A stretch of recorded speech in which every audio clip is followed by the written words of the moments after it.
Hey, this is Matthew Harvey with the 12 o'clock siren, recording live at the 903 Broadband Studios at Cowboy Corner on the southeast side of downtown Leonard Square. On my left hand is James, my buddy Hartley. Hey, everybody. I am here and corona-free. On my left is Matthew's lovely wife, Kevyn. Hey, welcome. Guys. How are you? Good. How are y'all? We're well. It's a little different. Yeah. This is a little different. My wife has joined us today. Welcome for your first 12 o'clock siren podcast.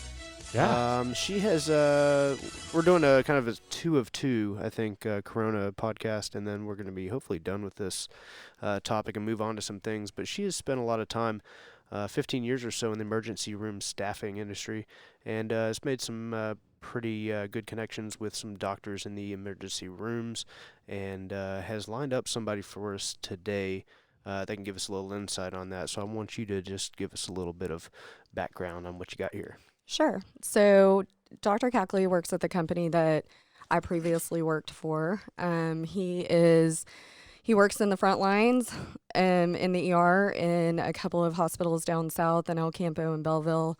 He is the medical director of those facilities, and he is also a regional medical director for my old company.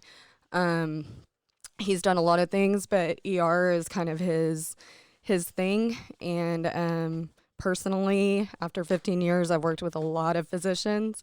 If I was dying, this is the guy I want at my bedside. Gotcha. Do you, just out of curiosity, you know how long-ish he's been practicing, if you had to take a guess? No. You can say no. Yeah, I mean, he's probably 5 years. Okay. You know, and like I said, he's done some other things. He's well-rounded as well, but the emergency room is his thing. He loves it, and he's very good at what he does. I bet he's busy right now. Yeah. Probably. Yeah, we're lucky to take some of his time. Tell That's us again where he is geographically. So he works in some rural hospitals down south of Houston. Okay. Yeah. You said El Campo? El Campo Memorial Hospital in Bellville. But he is also regional, so he is over several other hospitals and those medical directors. Okay, cool. So if you want to go ahead and get him lined up on the telephone, and the point of this is to kind of get a doctor's perspective, especially an ER doctor who's probably seeing a lot of traffic right now, get his perspective on both the virus and then also the medical side of it. Right. I didn't realize how many doctors I knew, because apparently everybody on Facebook's a doctor. There's a lot of them out there, and a lot of people with opinions too, so Yep. I'd like to hear it from a doctor. Right. Hello. Hey, Dr. Kakli, it's Kevyn. Hey, Kevyn, how are you? I'm good. How are you? Good. Busy, I'm sure. Yeah, very busy. Yeah. So, you are on the air. Let me let you know that. And I've got James and Matthew here with me. They are the hosts of the podcast, and I'm sitting in because you and I are good friends and worked together for a while. So we appreciate you being here. Hey, Dr. Kakli, this is Matthew Absolutely. Harvey. Thank you very much for coming in. No problem, Matthew. My pleasure.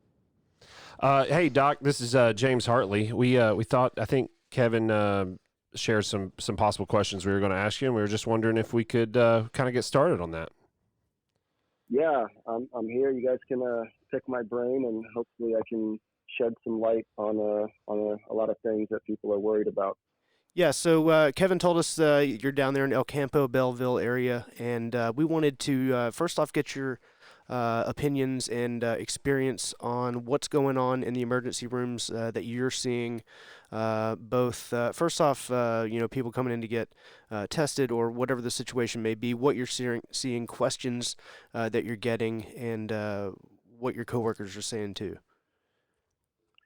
Yeah, so most of the ERs actually in the country, and this is something that people are not talking about, is we're actually seeing decreased numbers because the word has gotten out there for people to get tested in the clinic setting or drive-through testing and try and stay away from the hospitals as much as possible, especially if you have symptoms, because the last thing we need in this country is for the virus to really take hold in the hospital setting and take out our inpatient hospital workers, our doctors and nurses. The other big reason for the downturn in hospital numbers is because with social distancing and stay-at-home orders, people are not out there living their lives. People are not in the park playing baseball or basketball, so they're not breaking bones.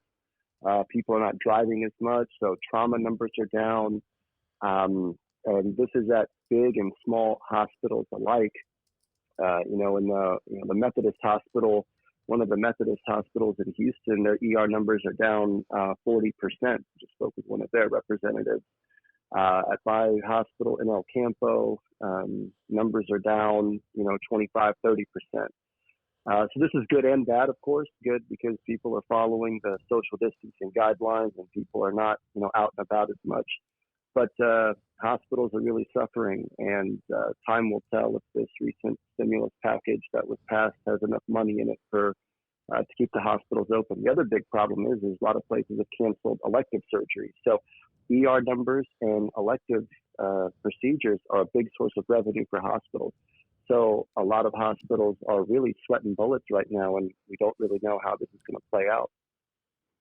Man, I bet that's it's causing quite some anxiety around the industry, I would imagine. It's unreal. It's something that we've never really had to deal with before, and everyone's on pins and needles. Doctors, administrators, everyone alike. I was naive initially to think that this would not affect the healthcare industry, but was quickly proven wrong about that. It's definitely affecting the healthcare industry.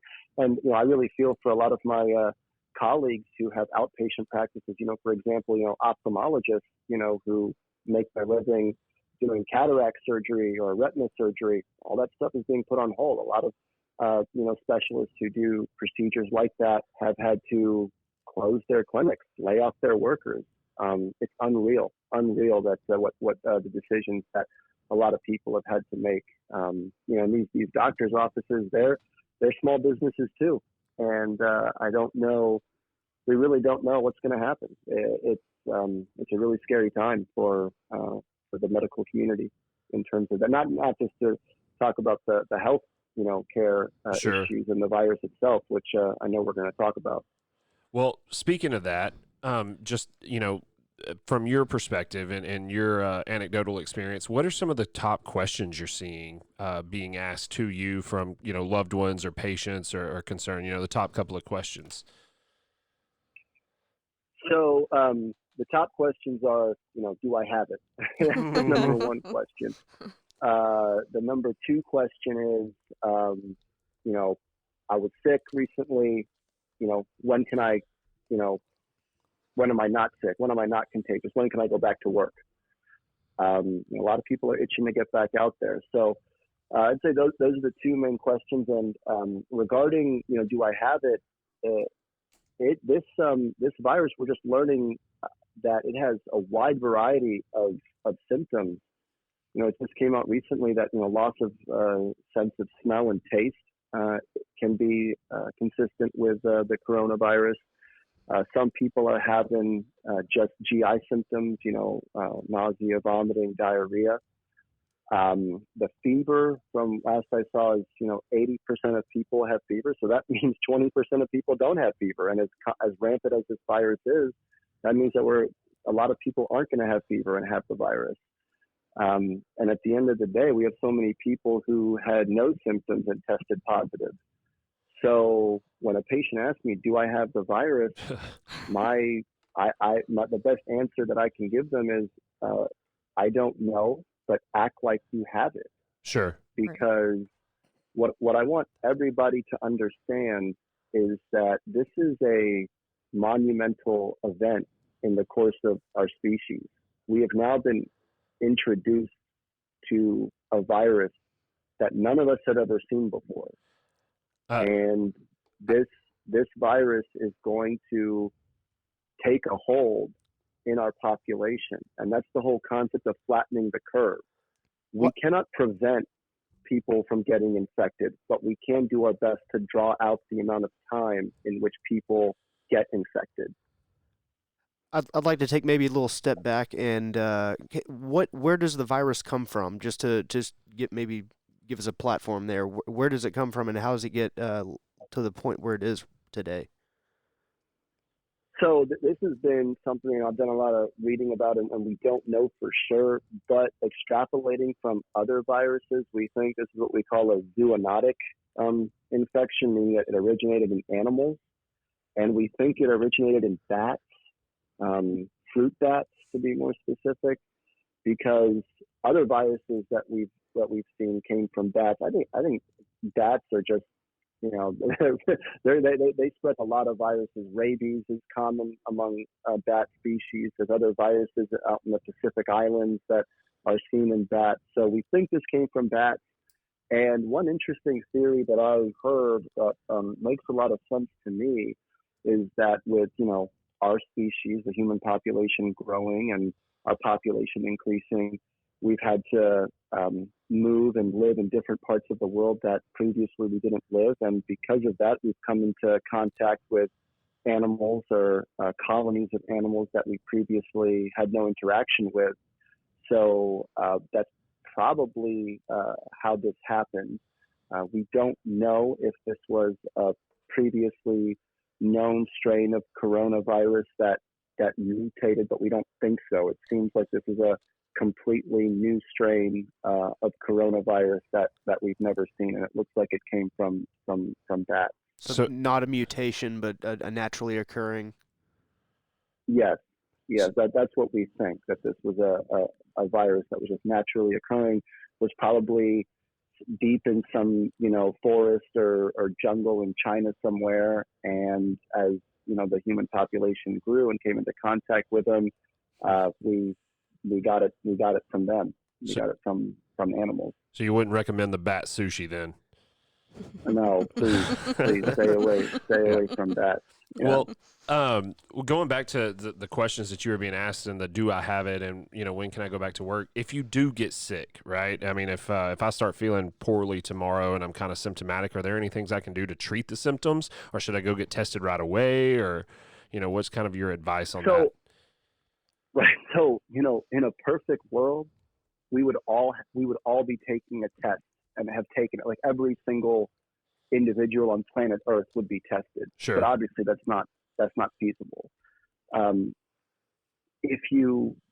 What we're saying, and what most of us are, the medical community is recommending, is that if you have mild symptoms, which are defined as fever, cough, just feeling a little under the weather, act like you have it.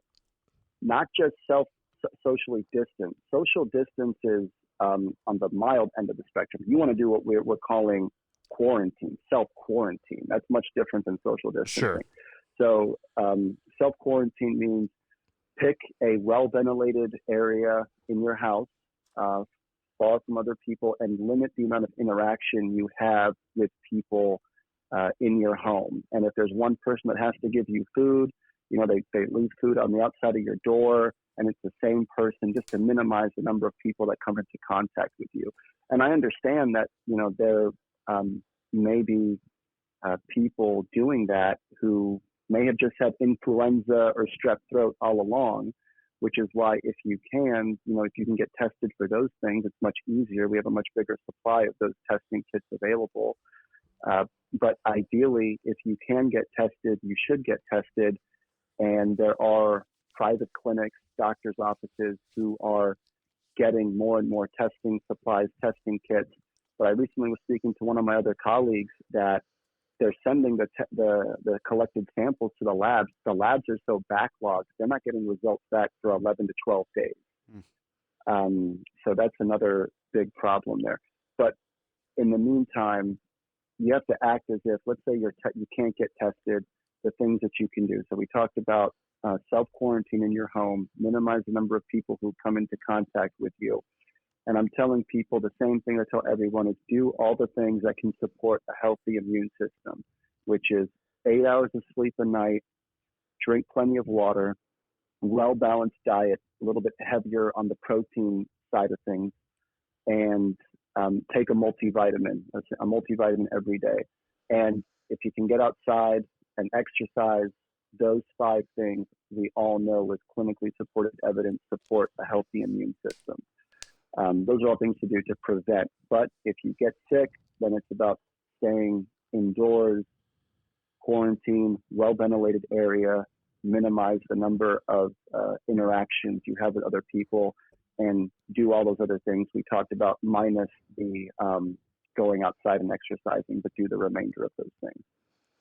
And Dr. Kakli, for the for the symptoms that you're feeling, the fever and stuff, can they use over-the-counter medications, Tylenol? I've seen some stuff about ibuprofen. I don't know whether that's true or not, but can they treat the symptoms with some over-the-counter medications to try to lessen those?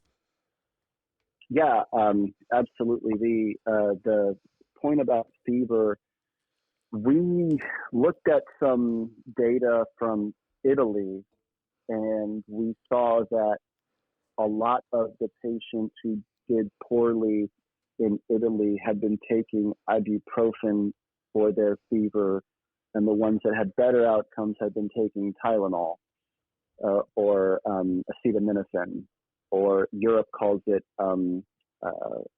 paracetamol. There's different names for it, but so that quickly became something that flew around social media, was stay away from ibuprofen. And it looks like initially people thought that might have been some like fake news type stuff, but when we actually looked at it a little bit more closely, that is the general consensus, is to stay away from ibuprofen and use acetaminophen for your fever. Regarding other supportive things, like for the cough, using an over-the-counter cough suppressant such as dextromethorphan, Robitussin DM, Mucinex DM. There's no reports or evidence to suggest that those things are harmful. So we recommend people to use the over-the-counter cough medication. But that is an important point, is try and avoid ibuprofen, which is Advil, Motrin, and stick with Tylenol. So hopefully people can still get Tylenol, and we're not in short supply in stores. I've heard some reports that a lot of pharmacies are out of Tylenol, unfortunately. I know when the virus first came on the scene, it was reported that the elderly are particularly higher risk. Is that still the case? And what do you say to people with respiratory issues and compromised immune systems? Yeah, so this virus actually gets in the cells via a receptor that is most commonly found. The receptor is found many parts in the body, but it's more concentrated in our lung cells. So that's why we think that this virus has a predilection to heavily affect the lungs. And when they did x-rays and CAT scans, they were seeing a significant, really scary amount of inflammation that was visible on imaging tests. So patients who have underlying respiratory problems, asthma, COPD, chronic bronchitis, those are the common ones. But other things that we see a lot of too is like pulmonary fibrosis, also people with what's called pulmonary hypertension, meaning that the blood vessels in their lungs are under a lot of pressure. All of these conditions, that's like one strike against your lungs. And it looks like this coronavirus, when it affects the lungs, it doesn't give just one strike, it gives 2 strikes. And that's how bad it can affect the lungs. So are you at more risk of contracting it or being more sick from it, I guess? Yeah, no. So you're more risk of being sick from it. As far as contracting this thing is highly infective. It can get anybody, because like I said, this is a virus that none of us have antibodies for. None of us has immunity towards, and we all have this receptor in our lungs. We all do. So I view us all as equally susceptible of getting the infection. Now, there's a big difference in terms of who's going to get sick from it. There's two different things. There's asymptomatic infection, which I think everyone is at equal risk of getting. And then there's a clinically significant infection, which causes symptoms. And that's based upon, people with underlying immune system issues. So those with diabetes, those who take medications such as steroids or other medications which can decrease the immune system effectiveness, those types of medicines and those types of chronic medical problems can lead to an increased risk of bad disease if you get infected. But I think we all need to consider ourselves just as risky and high risk of getting an infection. Now, like I said, it just depends on whether that infection becomes symptomatic or not. And if we're not symptomatic too, that's another thing, you still will pass it on to other people. The virus will replicate inside of you. And when you breathe, even if you're not coughing, just when you're breathing, you can infect somebody. Now, those who are symptomatic with coughing and fever, they are more contagious than someone who has an asymptomatic infection. They are more contagious than those types of patients. But nonetheless, we all carry the chance of giving it to someone else. And Dr. Kakli, again, we know when this first came out that the elderly, we were told the elderly were particularly at high risk, but what about kids in general? What's being reported? I have seen some cases where children do have it. Do they have a, better chance of not getting as sick? What are y'all seeing as far as children? Yeah, we're not seeing as many. Now, we're definitely seeing reports of kids on ventilators around the country with COVID-19, but that is the exception, not the rule. We don't really understand why kids do not get as sick with this. My theory is that there has to do something with genetic expression. We know that as we age, certain genes get expressed more based upon our age, so that probably has something to do with it. But that is something that is going to require a lot of research moving forward. Just like right now, we don't have the resources to study that right now. We're just kind of putting out the fires Right. and just trying to save people's lives right now. But that is something that's very fascinating that I'm going to keep a close eye on when more of that pediatric literature comes out. It may be that all the kids who got really sick had some kind of similar gene expression that we just didn't understand at the time. And another question I had specifically is because there are a lot of people in our country that have diabetes. And so are you guys seeing that, diabetes makes a significant difference in how sick you get with this virus as well? Yeah, as far as we know, the patients who have diabetes but have kept their blood sugar under good control and keep their blood pressure in check and otherwise, from other infections and other data from other diseases, they act just like normal people who don't have diabetes. So as long as our diabetic patients are keeping their blood sugars under control, checking their A1Cs, making sure their hemoglobin A1C, which is a marker of chronic blood sugar control, as long as that's normal, they actually act like patients who don't have diabetes. So, but yeah, those patients who have uncontrolled diabetes, they are at extreme risk of getting a very bad infection, whether it be viral, bacterial, whether COVID-19 or otherwise, because very high levels of blood sugar circulating in the blood, the blood sugar really prevents our cells from producing antibodies, from attacking outside viruses or bacteria. So it's all about getting that blood sugar under control. And I really hope patients are getting that message and taking that seriously. One of my hopes is that when we get to the other side of this, I really have hope in humanity that, all these things that we're doing, washing our hands, sleeping well, eating well, keeping our chronic conditions in check. I really hope all this stuff persists beyond this pandemic. And that's one of my hopes on the other side of this. Hygiene is one of the things I'm more aware of now. That's for sure. Yeah, I thought I was pretty hygienic. I'm definitely more hygienic I touch now. my face a lot. Yeah. Quick question, Doc. So say you just feel like you need to go to the emergency room, right? You've gotten sick and it's you just feel that way. Is there some sort of protocol we should follow on that, right? Like, do we call ahead? Do we say, hey, I've got these symptoms, I'm coming in though, or just go?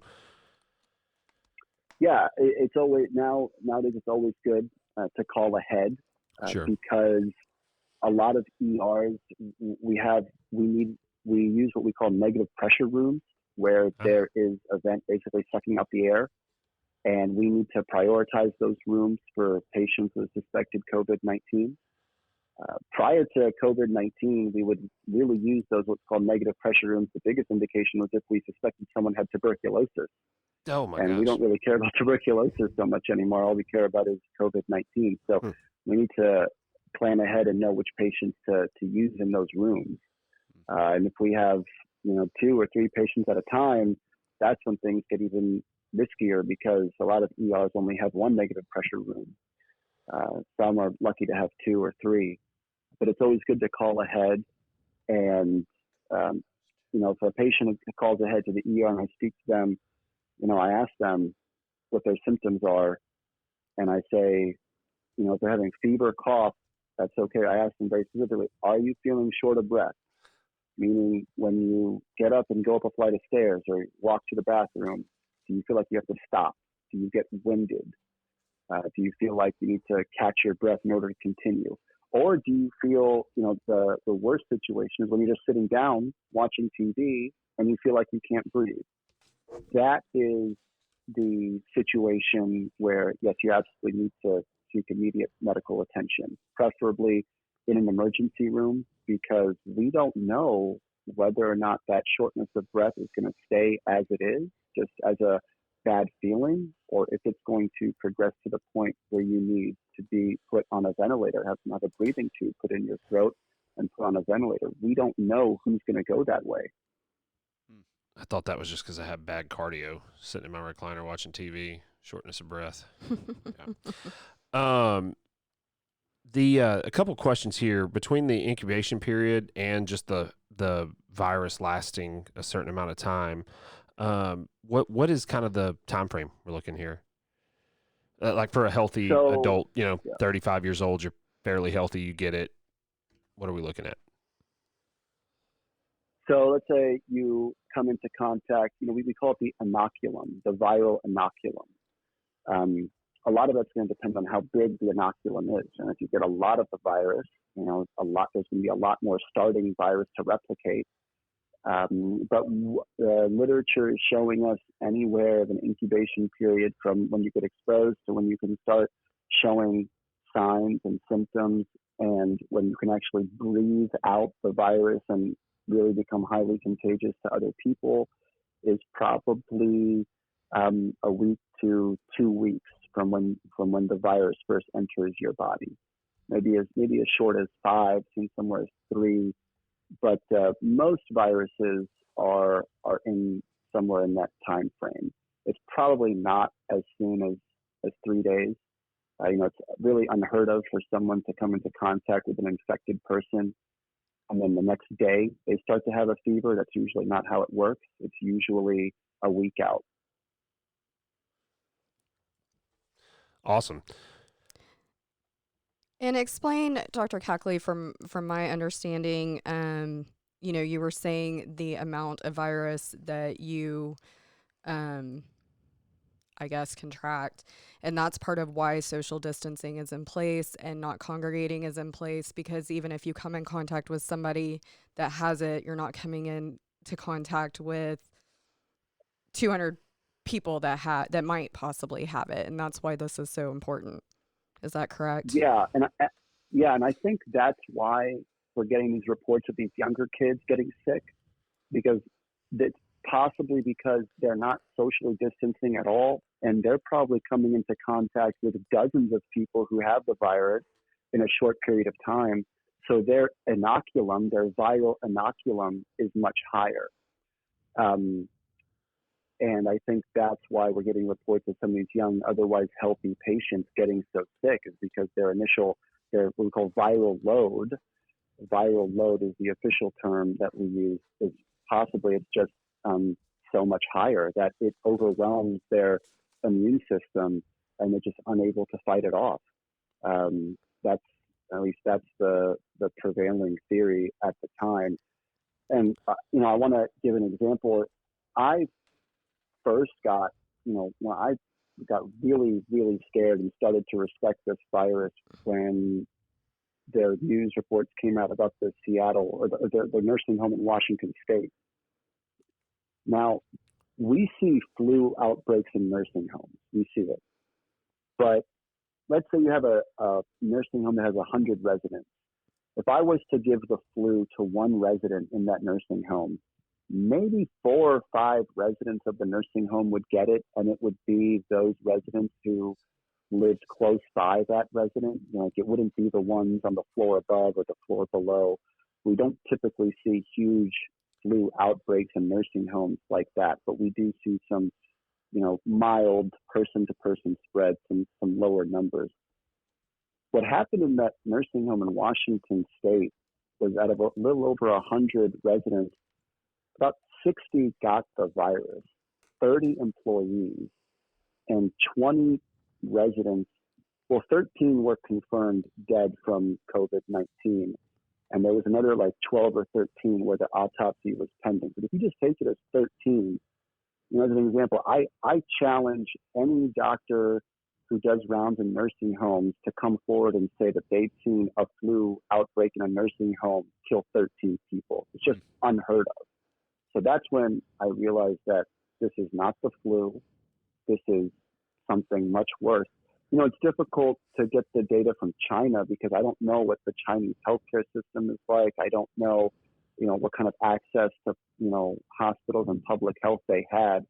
So it was difficult. Plus, we had the SARS outbreak before. It's hard to trust them in general. No, exactly, 100%. There's media blackouts in China. They don't, like to let people know what's going on. So I really couldn't extrapolate what was happening based on what's happening in China. But then when the reports came out about what happened in that nursing home in Washington State, that's when I really got scared. That makes a lot of sense.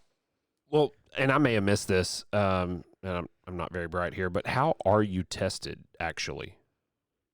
Yeah, so it's a great question. The test is identical to the flu test. It's a swab that gets put in through the nose. It is not comfortable, but it is completely safe. Do not be alarmed if after the swab through your nose you bleed a little bit. I've had patients freak out that there's a little bit of blood coming out, but that probe has to get deep into the nose. And the deeper that it gets, the less chance it is becoming a false negative. If someone just sticks the probe just inside the nostril and sends it off, that's a useless test. There's a high likelihood that that's going to come back negative. It really has to get in there, and it's a very quick procedure that's done by a nurse, or in some cases, a nurse's aide. They're all trained to do it, and then it gets put into the transport tube that has a little liquid in it, the transport medium, and then it's sent off to the lab. It's very simple. And Dr. Kakli, what are you seeing as far as tests? I know overall it's been, hard to get tested is kind of the consensus. Are you guys being told that more tests are coming, or what is your kind of perspective on testing at this point? Yeah, so definitely more tests are coming, and there's been more tests that are sent to private labs as opposed to the public, the various state health department labs or to the CDC.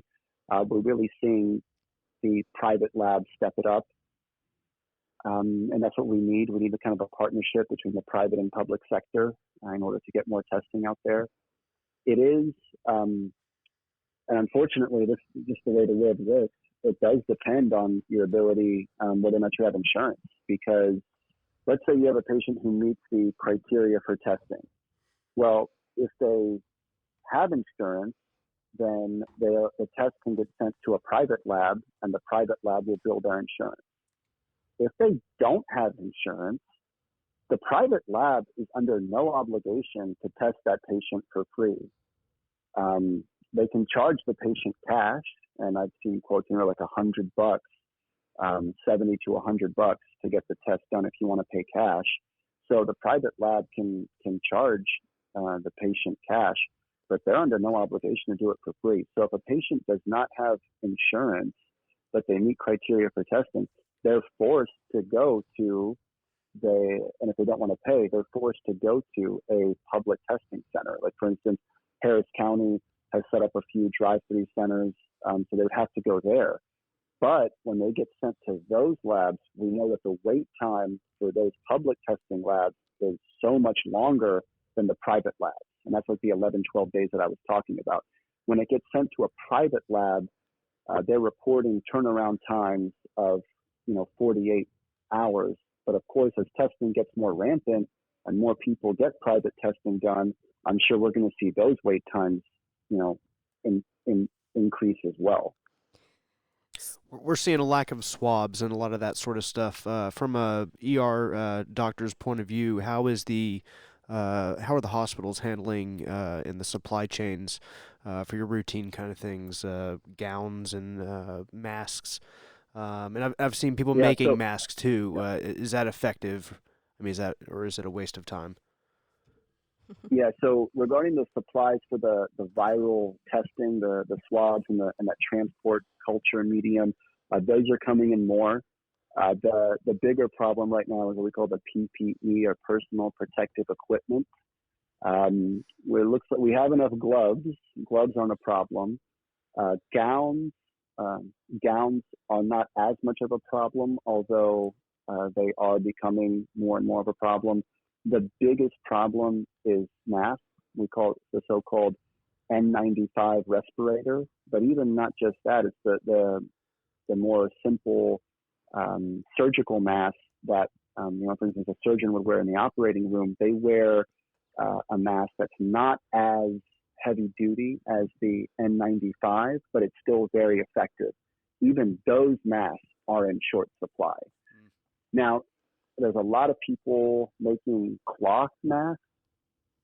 I would not wear a cloth mask, and I would discourage other people from wearing one either, because I think some studies have actually been done that show that the whole point of a cloth mask, that people think the benefit is they can reuse it.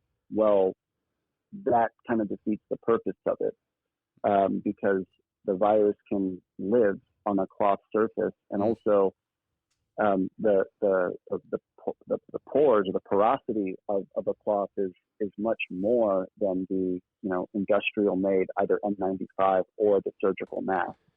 So what I actually did is I went out and bought an industrial P95. I have a P95 and a P100 mask. What painters use, or people working with silicon or asbestos, which they have to really avoid getting those really tiny particles inside their lungs. So that's what I got, and it's got a rubber face mask to it, so that that can be cleaned with one of the, we call it chlorhexidine wipes, or basically they're alcohol or bleach-like wipes. We have plenty of those in supply, and we wipe down our surfaces with that. So I wiped down the rubber part of my mask with that, and I was able to get another exchange of filters that detach and you can reattach, and you only have to change the filter when it gets visibly soiled or it gets difficult to breathe through the mask. That's how you know the filter is getting clogged, and you just take off those filters and put on some new ones. So that's what I use. As far as we know, there's been no studies about people using those types of masks in a healthcare setting, but from what we know in the industrial setting, we actually know that they actually capture smaller particles than even the virus size. So common sense tells us that it works. Awesome. Well, Doc, we've only got a couple more questions for you here. And one of those are, so you've kind of gone over what the virus looks like. What are some rumors and misinformation out there that you're seeing? Essential oils, cure it, right? Yeah. I was seeing like colloidal silver and things like that. Well, luckily the aquarium FDA cleaner is gonna, the FDA is gonna really come down on these people for advertising like that. But there's been a lot of talk about the malarial medication chloroquine and hydroxychloroquine, and the best. Like, to be honest with you, if I was really sick, if I got really sick from coronavirus, and I was on a really short of breath, looking at a ventilator, I would want chloroquine. I would want to take it. Sure. The evidence shows that it can be effective from case reports, and that's the lowest class of evidence we have, which is basically like, oh, this worked in a patient, I treated over in Italy. It worked for 3 people that I used it on. Sure. Well, that's not really what we call high quality evidence. But when that's all you have and you're really sick, then I would do it. But on the other hand, I would not take it as far as what we call prophylactic to prevent from getting the infection. I would personally not want to take it for that reason. Don't want the cure to be worse than the disease, kind of thing. Exactly. Plus, that's also, the medicine is already in short supply. I think we would have a social responsibility to not use it prophylactically and to reserve it for patients who are really sick, who it could be the difference between life and death. Ah, sure. Because we don't have an endless supply of this medicine. Also, hydroxychloroquine is also known as Plaquenil. It's a very commonly used drug for rheumatoid arthritis, and people need it to support their joints. Otherwise, they live in debilitating pain. So we need to keep these drugs available for people who use it for indications and diseases that we know they're effective for. But on the flip side of that, I do think we really need to ramp up production of those medications Sure. and to have them available. But please, to your listeners out there, do not take it for prophylactic measures. Even, like I said, even if the literature came out that it worked for prophylaxis, let's say it was 100% effective. If you took it, it was 100% effective and you would never get coronavirus. Well, we don't have an unlimited supply of it. And we need to keep it for those patients who are really sick and frankly dying to try and save their lives. I mean, this pandemic has basically shown us how and you have to be your brother's keeper. Like, we're in this together. We're one species. We're one human race. And the only way we're going to get out of this and succeed is if we think about those around us, and not even those around us. We're doing this for people who live, thousands of miles away from us. We're protecting them. So this is a really crucial time in human history to see what we do. How do we step up? Absolutely. So, Dr. Kakli, with everything going on, obviously, we want to know what we as individuals, as a community, what we can do to best support our healthcare professionals, how to keep what you guys want from us, how to keep you guys safe. I know, obviously, social distancing, self-isolation, all of those are key, but are there any other things that the community and individually that we can do to help support you guys? Yeah, there's one thing that people can use. If they're out shopping at a Lowe's or a Home Depot and they see respirator masks or anything like that, try and get the manager and petition that manager donates it to their nearest hospital. That would go a really long way. I've seen a lot of masks just sitting at industrial hardware stores. And actually, where I went to go buy mine, they had a limit one per customer.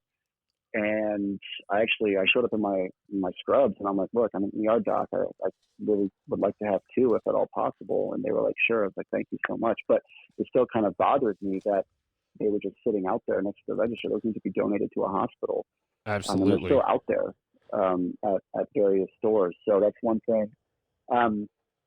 The other thing is spread the message to everyone in your life on social media, but also just in person, and just call people up and be like, act like you have the virus. If you have a fever and a cough, stay at home, self-quarantine. If you get short of breath, that's when you go to the emergency room. But also, tell people, like, if you feel like you have an emergency for some other reason, don't be afraid of going to the hospital, of getting coronavirus. If you feel like that's you a need good to point. come to the emergency room, go to the. People are scared to go to the ERs, and what we think is going to happen in the near future, is very possible, is that we're going to get an influx of patients that try to manage themselves, manage their cellulitis, manage their diabetes on their own, and it's going to get, if it gets worse, it's going to get worse and worse. And then when they show up to the ER, we're going to be really behind the eight ball in terms of taking care of them. So if people need to come to the hospital for other reasons other than a respiratory infection, they need to come to the emergency room. Gotcha. But regarding respiratory infections, as long as you're not having shortness of breath, as long as you are not having shortness of breath, do everything you can to manage your symptoms at home. And that includes not going to your doctor's office, to a clinic or urgent care either. We don't want, those staff members to be unnecessarily exposed. And if you are short of breath, don't go to an urgent care. Don't go to your doctor's office. Go to a hospital. Your doctor's office and your urgent care cannot put a breathing tube in you. They cannot put you on a ventilator. Only an emergency room can do that. So if we can just spread this message, everyone who's listening to this podcast, make it your job to tell 10 people, and to tell each one of those people to tell 10 people. This is what we have to do right now. The most important thing we're worried about is overwhelming our healthcare system, because our country can't function if, when you go to the hospital, you can't see a doctor for 24, 48 hours in a waiting room. That's what's going to happen. That's what's happening in several places. People are waiting to be seen at certain, like in New York, that's the epicenter of this, and in LA, people are waiting enormously long times, and the last thing we need is for that situation to repeat itself in other cities. So that's why our public health professionals are doing everything we can to contain it as much as possible to New York, to Los Angeles. Those are the big epicenters right now. And, we just don't want, Houston, for example, to become the next New York, where they are literally splitting 2 patients to 1 ventilator. They've already started doing it. My goodness, that's terrifying. Yeah, like the theory is there's a doctor who published a study. All they did was they took a ventilator and they basically put a Y connector, split it to 2 balloons, and for instance, they set the volume of breath to 2 liters of air.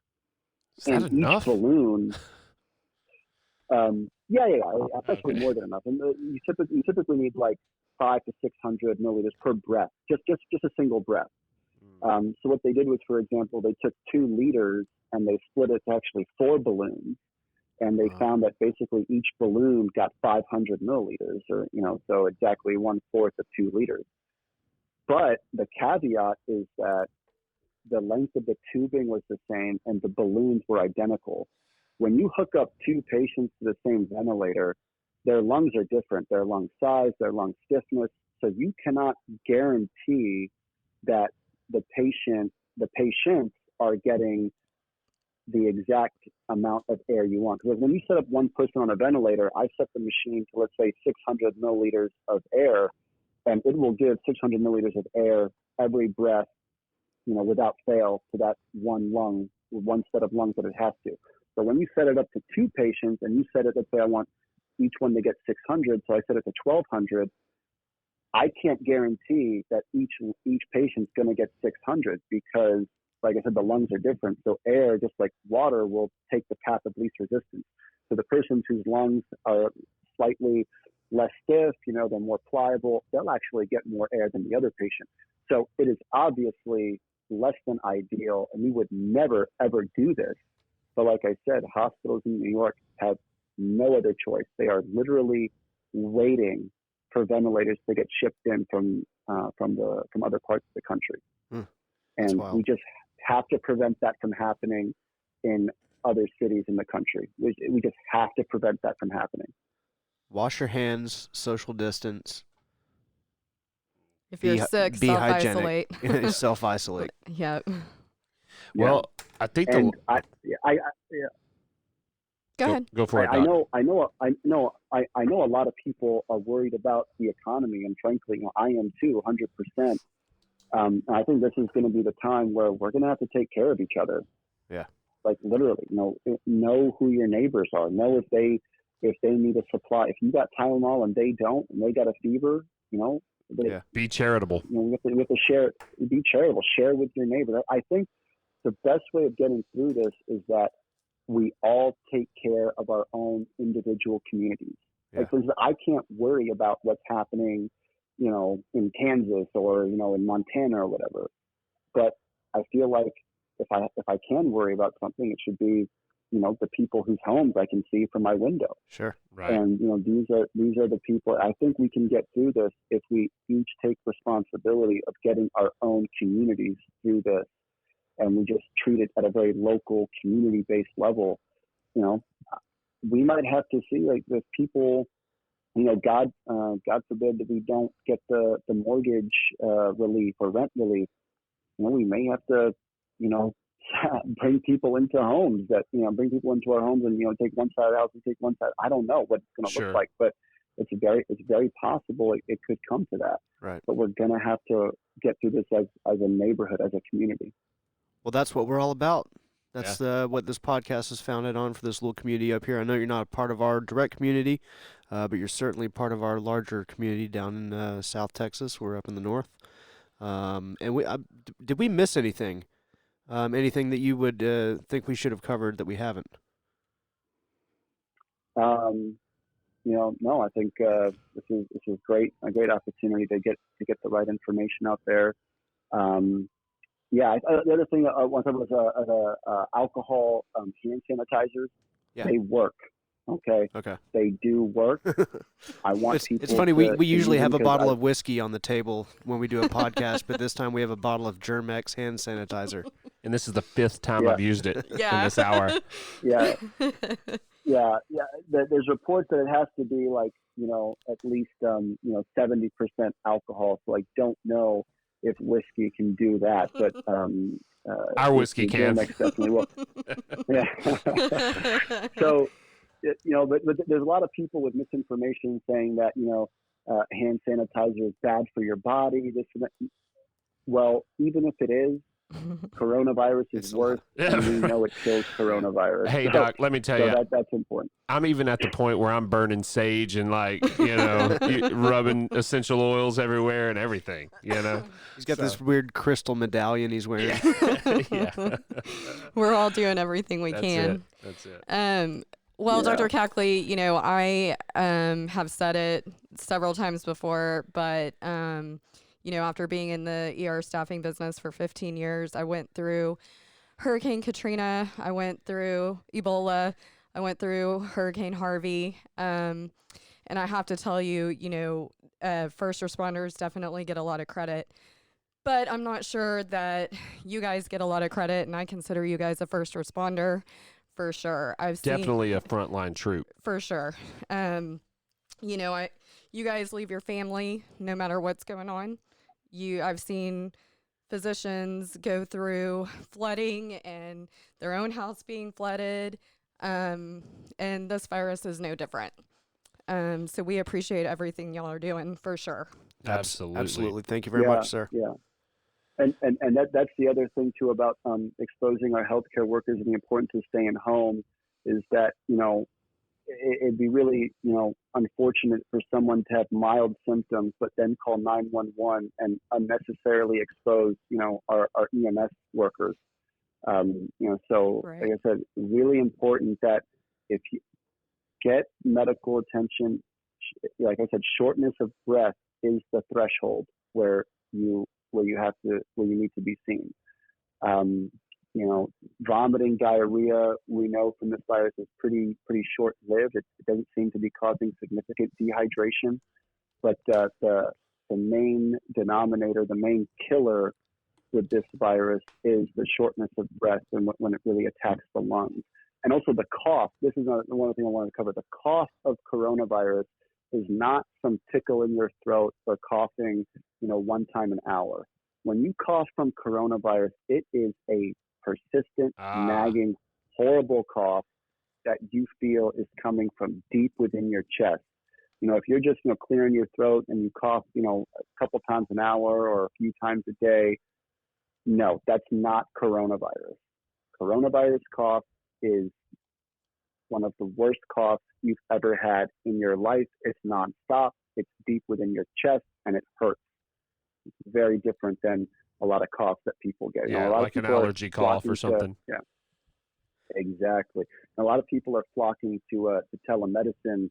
Telemedicine is so busy these days because, people are coughing and they're like, do I have coronavirus? But when I'm on the phone with them, I haven't heard them cough in the past, 3 minutes that I'm on the phone with them. And that's why I can safely say, like, not safely, but I can reasonably say it's a low likelihood of this being coronavirus. Sure. You haven't coughed for the past 3 minutes that I've been on the phone with you. So that's something that people need to know as well. That cough it's a very substantial, significant cough. I know, Dr. Kakli, a lot of people are, fearful to a degree of telemedicine, and that's, fairly new in medicine. Do you think that this is going to change that perspective? Do you think we're going to see more telemedicine after this, or what is your perspective on that? Yeah, I do think telemedicine is the wave of the future because it's the best solution to the problem we've always had, which is we have a growing population and we're not graduating enough doctors. So, with telemedicine, a doctor is able to see a lot more patients in an hour than in a traditional setting, in a clinic setting. So it's the easiest, best solution for that. And also, a lot of visits to the doctor can be taken care of without, direct contact or directly examining the patient. A lot of patients who need, prescription refills, or, studies have shown that, women with UTIs can be safely managed without having to get a urine specimen. Right. As long as they've had a UTI before, and when patients self-report symptoms for UTI, they're generally right. So we know that's been studied. Other things about strep throat can be diagnosed without doing a test if patients meet certain symptomatic criteria. The infectious disease guidelines even say that you can proceed with treatment without testing. You don't have to test for influenza. Patients have a high fever, rapid onset of symptoms, body aches, and they've had the flu before and they feel like it's the flu, then you can treat them for the flu. You don't have to test. So a lot of medical conditions can be safely and responsibly treated over the phone without direct patient contact. I have a pretty gnarly case of pustular rosacea, and I wholly embrace the telemedicine thing. And I think if more people embraced it, that would probably cure some wait times in your doctor's office for when you really are sick, and you need to go get checked out. So I hope to see the same thing. I think there's a lot of telemedicine platforms that when clinics wanted to convert to telemedicine only, like a lot of primary practices did recently, they were able to partner with pre-made ready software where they could just sign up for it and integrate their existing practice into a telemedicine platform that already existed. So, Oh, wow. clinics That's awesome. were able to start, clinics were able to start seeing patients via telemedicine within a day. So just like that, there's different companies out there that already have the software ready to go, and they just signed up and they were able to see patients right away. So, and I think, if it's what patients like and they do like it, then they're just going to continue to use it even after this pandemic is over. So that's my prediction, is that this isn't just a fluke in telemedicine spike. People are going to come back to it when they realize how convenient it is. And it's also a great opportunity to get that advice. When I'm speaking to people on telemedicine, they're stopping to, every few sentences to catch their breath, or every few words to catch their breath. Sure. And I'm happy that I'm able to tell them, listen, you need to go to the emergency room. Yeah, you right got that now. Rona. You got to go. And whether or not they want to listen to me or not, Sure, it's up to them. But I feel good that I was able to reach out. That patient was able to reach out to me, and I was able to give them the right advice. Yeah, you got that Rona, son. Yeah. Well, man, I heard Prince Charles got it. I Oh, saw he that did. last night. Yeah. Yeah, you're correct. Man. So it does. So I said it looks like he got coronated earlier than expected. Wow, that's a good joke there. I hope they get that stimulus passed, because the average age of Congress is 61. So, Rand Paul got it. He's been out there Right. working out in the gym and just spreading that stuff around, son. Yep. You Yep. know? Yeah. So, Well, excellent And then, information. it's getting everybody. Yeah. Thank you. Thank you. My thank- pleasure. Yeah, thank you very much for taking your time to do this, and we hope that it can help as much as possible as other people hear it too. Kevin, if you want to sign off. Thanks, Dr. Kakli. We really appreciate your time. I know you're busy and your time is precious. So thank you so much. My pleasure. And of course, if any other big changes happen in the story, which is very possible, you guys can always hit me up anytime. Excellent. Thank you don't very say much. that. We hope this is the last time we have to have this Be careful- conversation. Yeah, be careful what you wish for. thanks, Doc. All right. Have a good evening. Thank you. All right. Thanks. Bye. Bye-bye. All right. That was Dr. Kakli giving us some pretty good information. That was very informational. I thought that was really good. It definitely answered some things for me. Yeah, and I also want to make note, I should have done this at the top of the show, that is Thursday, March 26th. That's right. So that's the results and standings of the world as of the 26th of March 2020. Yeah. Hopefully So people don't can. confuse that if you listen to this like 2 years from now. Yeah. Hopefully some, people like, can world- look at the date on the podcast. Or the world situation Yeah. goes on 2 years from now Yeah. because they listened to the siren from 2 years ago. We've actually moved into a utopia by that point. It scares people. Oh my God, a virus! I hate to put this out there, but I will. Uh-oh. Obviously we asked questions that we thought were, significant relevant throughout the whole community and stuff. But if you do have a specific question, clearly, I'm happy to ask any questions. If you want to contact Matthew or James, I can certainly. Yeah, or ping us on the Siren Facebook. Yeah, I can Messenger. certainly try to get some questions answered if you have some specific. Absolutely. But hopefully that makes you feel better, more informed, feel better maybe, or hopefully not worse about the situation. No, it definitely makes me feel better. Look, the Dow has been volatile, right? But it closed up pretty good yesterday. I haven't checked it today, actually, so maybe I shouldn't say that. But I think things are kind of calming down. Seems like it. And I feel like people, the Dow's No more terrible news. stocks so far. roar.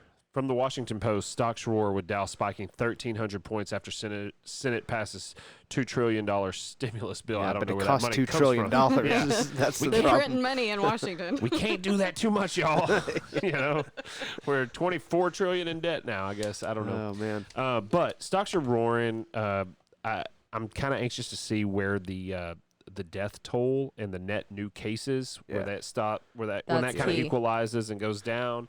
Takes then a we'll while start. for all that info to filter through and Right. become valuable. And that was my question too. China isn't seeing new cases, so you know, Well, that we what's- know of. That we know of. I Yeah. get that, but of course, if there's no they new haven't, ones if you don't report them. right? Well, and I also saw that what have they done? that meme. It's like timeline of North Korea epidemic. It's like North Korea cases 1, 0, 1. 0. Yeah. So we live in a different country here. We're softer over here. We'll let you pass if you have corona. That's it.